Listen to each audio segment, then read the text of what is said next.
उन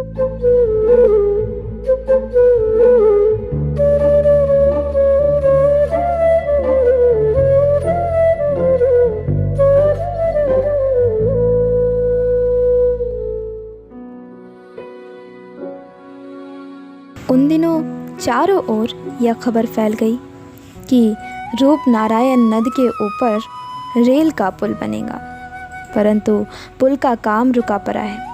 इसका कारण यह है कि पुल की देवी 3 बच्चों की बलि चाहती है। बलिदान दिए बिना पुल नहीं बन सकता। तत्पश्चात खबर फैली कि 2 बच्चे पकड़कर जीवित ही पुल के खंभे के नीचे गाड़ दिए गए हैं। अब केवल एक ही लड़के की खोज है। उसके मिल जाने पर पुल तैयार हो जाएगा। यह भी सुना गया कि रेलवे कंपनी के आदमी लड़के की खोज में शहर तथा गांवों में चक्कर लगा रहे हैं। कोई नहीं कह सकता कि वे कब कहां जा पहुंचेंगे। उन्हें पहचानना कठिन है, क्योंकि उनमें से कोई भिखारी के वेश में है, कोई साधु सन्यासी का बाना धारण किए हुए है और कोई गुंडों डकैतों की भांति लाठी बांधे घूम रहा है। यह अफवाह बहुत दिनों से फैली हुई थी, अतः आसपास के ग्राम निवासी अत्यधिक भयभीत थे एवं संदेह का यह हाल था कि वे हर किसी को रेलवे कंपनी का लड़का पकड़ने वाला आदमी ही समझ बैठते थे। प्रत्येक यही समझता था कि अब की बार उसकी ही बारी है। संभवतः उसी का बच्चा पकड़कर पुल के नीचे गाड़ दिया जाएगा। किसी के मन में शांति नहीं थी। सभी घरों में सनसनी फैली हुई थी। इस सब के ऊपर अखबारों की भी खबरें थी। जो लोग कलकत्ता में नौकर थे वे आकर बतलाया करते थे कि उन दिनों बहु बाजार में एक लड़का पकड़ने वाला आदमी गया था। कल की ही तो बात है, कलकत्ता की गली में एक और आदमी पकड़ा गया है।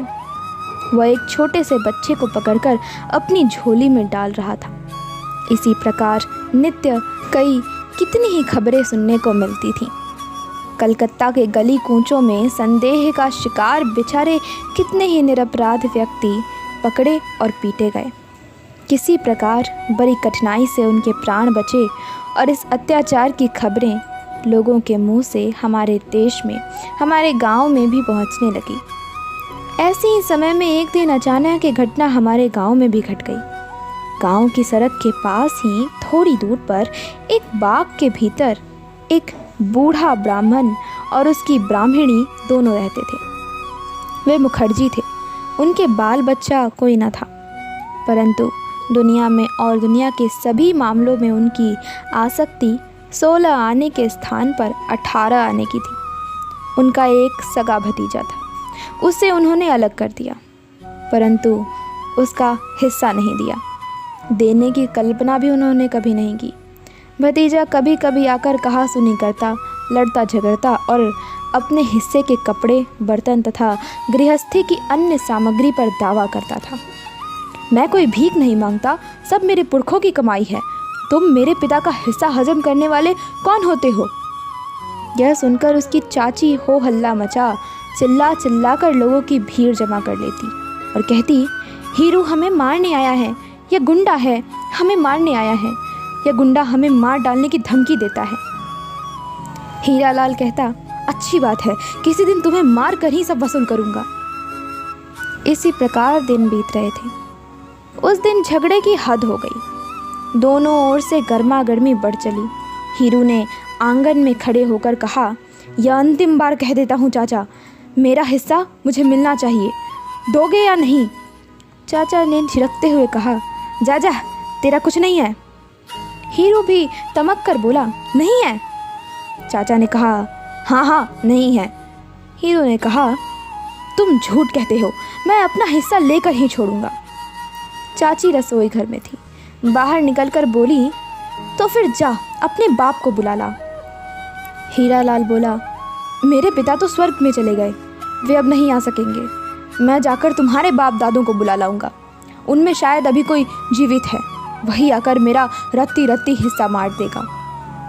इसके पश्चात कई मिनटों तक दोनों ओर से जिस भाषा का प्रयोग किया गया उसे यहाँ लिखा नहीं जा सकता।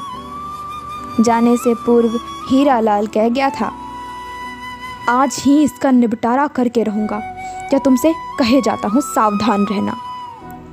रसोई घर के भीतर से चाची गरजती हुई बोली, तू बड़ा 30 मार खा है ना, जा जो किए जाए सो कर लेना। हीरालाल वहाँ से सीधा राहीपुर गांव में जा पहुँचा। इस गांव में कुछ गरीब मुसलमान रहते थे। वे मुहर्रम में ताज़िए निकालते, उनके आगे बड़ी बड़ी लाठियाँ लेकर चलते एवं अपनी कसरत और करतब दिखाते। उनकी लाठियों ने सेरों तेल पिया था तथा उनकी गांठों में खूबसूरती के लिए पीतल की कड़ियाँ जड़ी हुई थी। इसी से बहुत लोग यह समझते थे कि उन जैसा लाठी चलाने वाला इस अंचल में और कोई नहीं है। ऐसा कोई कार्य नहीं था जिसे वे ना कर सकते। केवल पुलिस के भय से ही शांत बने रहते थे। हीरालाल ने लातिफ मियाँ के पास पहुंचकर कहा, ये 2 रुपये पेशगी लो, एक तुम्हारा और दूसरा तुम्हारे भाई का। काम पूरा कर दो तब और भी इनाम मिलेगा। दोनों रुपए हाथ में लेते हुए लातिफ मियाँ ने हंसकर कहा, क्या काम करना है बाबू? हीरालाल बोला, इस देश में तुम दोनों भाइयों को कौन नहीं जानता। तुम लोगों की लाठी के ज़ोर से विश्वास वंश के बाबुओं ने कितनी ज़मींदारी पर अपना अधिकार कर लिया है। तुम यदि चाहो तो क्या नहीं कर सकते। लातिफ मियाँ आँख का इशारा करते हुए बोले, चुप रहो बाबू, थाने का दरोगा सुन लेगा तो फिर हमारी जान नहीं बचेगी। पुलिस को यह पता है कि वीरनगर गांव पर हम दोनों भाइयों ने ही लाठी के ज़ोर से विश्वास बाबू का कब्ज़ा कराया है, परंतु मौके पर हमें कोई पहचान नहीं सका, इसी से उस बार हम लोग बच गए। हीरालाल ने अत्यंत आश्चर्य से कहा, कोई पहचान नहीं सका? लातिफ बोला, कोई पहचानता कैसे? सिर पर बहुत बड़ा पगड़ बांधा था, गालों पर गलपट्टे लगे थे, माथे पर बड़ा सा सिंदूर का टीका था और हाथ में 6 हाथ की लाठी थी। लोगों ने समझा हिंदुओं की यमराजपुरी से साक्षात यमदूत उपस्थित हुए हैं। पहचानते क्या? सब लोग अपनी अपनी जान लेकर न जाने कहाँ भाग छिपे रहे। हीरालाल ने उसका हाथ पकड़ लिया, बोला, ऐसा ही एक काम एक बार और करना होगा तुम्हें लातिफ मियाँ। मेरे चाचा तो मेरा थोड़ा बहुत हिस्सा देने को फिर भी तैयार हो सकते हैं, परंतु हरामजादी चाची ऐसी शैतान है कि वह फूटी हांडी में भी हाथ नहीं लगाने देना चाहती। वही पगड़, वही गलपट्टा, वही सिंदूर का टीका और वही हाथ में लंबा लठ लिए एक बार चाचा के आंगन में जाकर खड़े हो और वही डाकुओं जैसी घुड़की दिखा दो, बस फिर मैं देख लूँगा। ठीक संध्या होने से पहले झुटपुटे में चलो, बस कार्य सिद्ध हो जाएगा। लातिफ मियाँ तैयार हो गए। निश्चित हुआ लातिफ और महमूद दोनों भाई वही पोशाक पहनकर, वैसा ही वेश बनाकर आज दिया जलने से पहले ही चाचा के घर जा धमकेंगे। उनके पीछे हीरालाल रहेगा। एकादशी का दिन था। दिन भर व्रत रखने के बाद हीरो की चाची जगदम्बा ने अपने पति को भोजन कराने के लिए आंगन से मिले हुए चबूतरे पर आसन बिछाया एवं थाली लगाकर सामने रख दी। मुखर्जी चाचा फलाहार करने के लिए बैठे। सामान्य कंद मूल और दूध, यही फलाहार का सामान था। मुखर्जी बादी प्रकृति वाले मनुष्य थे, अतः अन्न का आहार करने से उनकी तबीयत खराब हो जाने का भय था। पत्थर के पात्र में डाब का पानी रखा था। उसे पीने के लिए जैसे ही पात्र उठाया, वैसे ही ठीक उसी समय दरवाज़ा ठेलते हुए लातिफ तथा महमूद दोनों भाई सामने आ खड़े हुए। वही सिर पर बड़ा सा पगड़, वही भयानक गलपट्टा, वही संपूर्ण माथे पर लगा हुआ सिंदूर का बड़ा टीका और हाथ में वही 6 हाथ की ऊंची मोटी लाठियाँ। चाचा के हाथ से पत्थर का वही पात्र धमाक से नीचे गिर पड़ा। जगदम्बा जोर से चीख पड़ी, अरे मोहल्ले वालों, दौड़ो आओ, बच्चे पकड़ने वाले आए हैं, बालकों के चोर, बालकों के चोर। सामने वाले छोटे से मैदान में प्रतिदिन मोहल्ले के गांव के छोटे छोटे बालक इकट्ठे होकर भांति भांति के खेल खेला करते थे। आज भी खेल रहे थे। वे भी चिल्लाते हुए इधर उधर भाग खड़े हुए। बालकों को पकड़ने वाले आए हैं, बच्चों को चुराने वाले आए हैं, लड़कों को पकड़ लिए जा रहे हैं। घर बताने के लिए हीरू भी लातिफ और महमूद के साथ आया था तथा दरवाजे की आड़ में छिपा हुआ था। उसने ढंग देखा तो धीरे से कहा, मियाँ देखते क्या हो, जान बचाकर भागो, मोहल्ले के लोगों ने घेर कर पकड़ लिया तो जान बचाना मुश्किल हो जाएगा। इतना कहकर वो वहाँ से भाग गया। लातिफ मियाँ ने शहर की और कोई खबर चाहे सुनी हो या ना सुनी हो, परंतु बालकों को पकड़े जाने का हंगामा, उन्हें गायब करने की अफवाह उसके कानों तक भी पहुंच गई थी।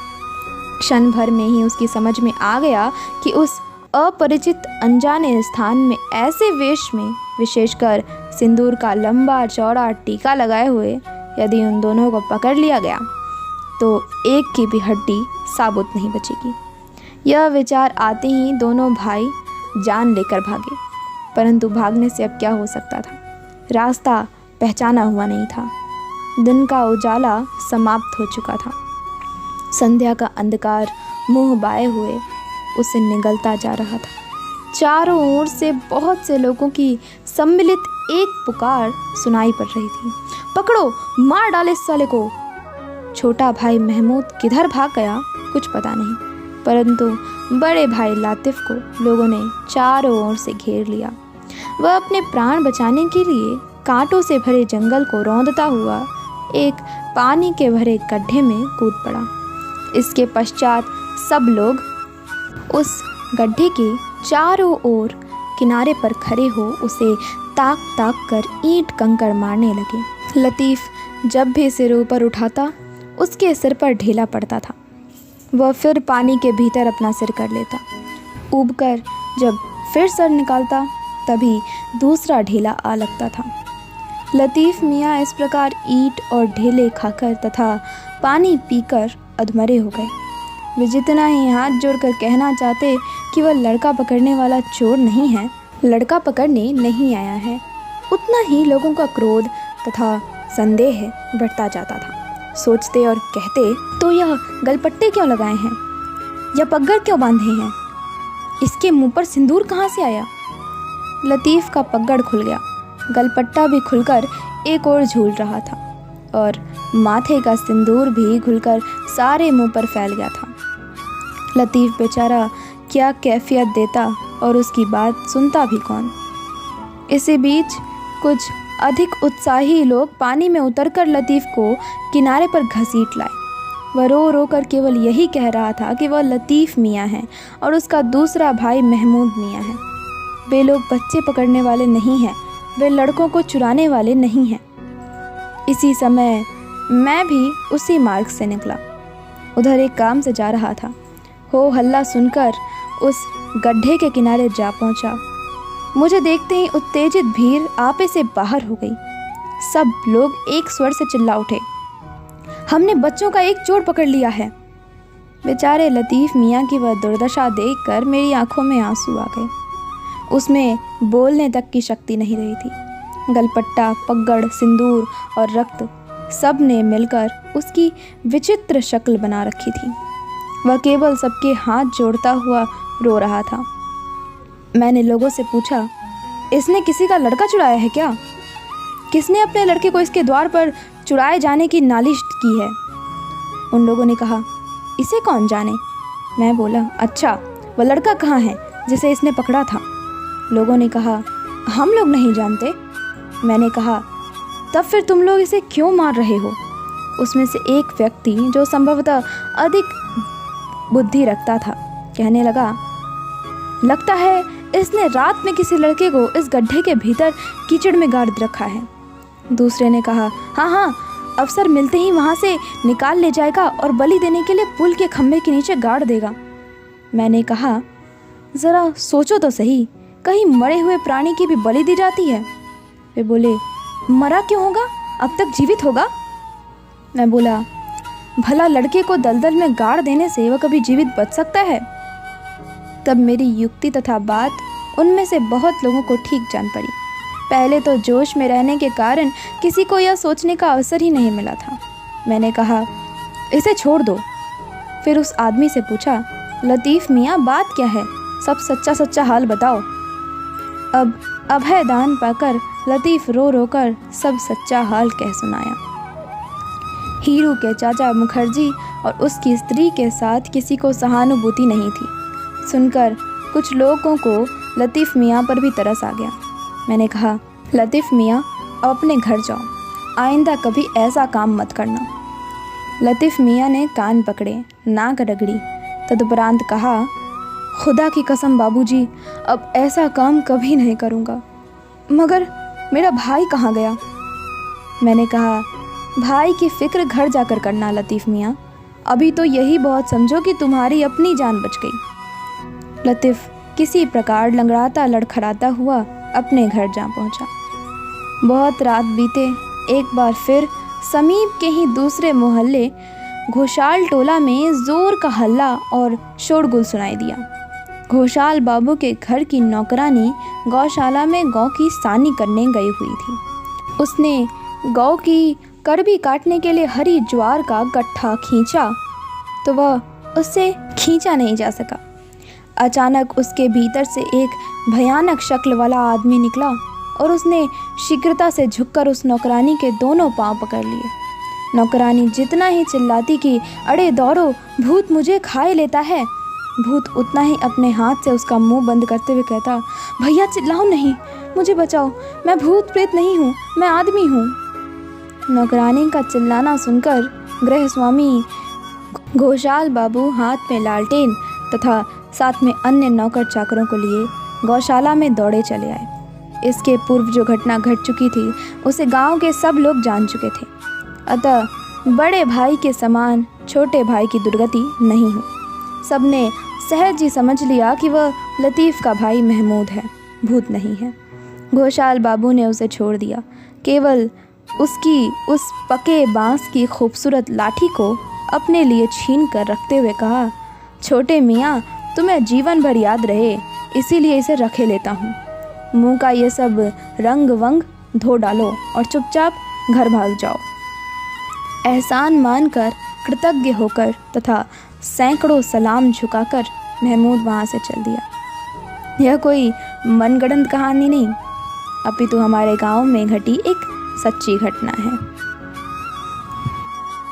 दोस्तों, आपको ये कहानी कैसी लगी?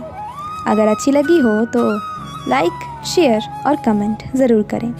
और हाँ, ऐसी और मनोरंजक व ज्ञानवर्धक कहानियाँ सुनने हेतु हमारे चैनल को सब्सक्राइब ज़रूर करें। धन्यवाद।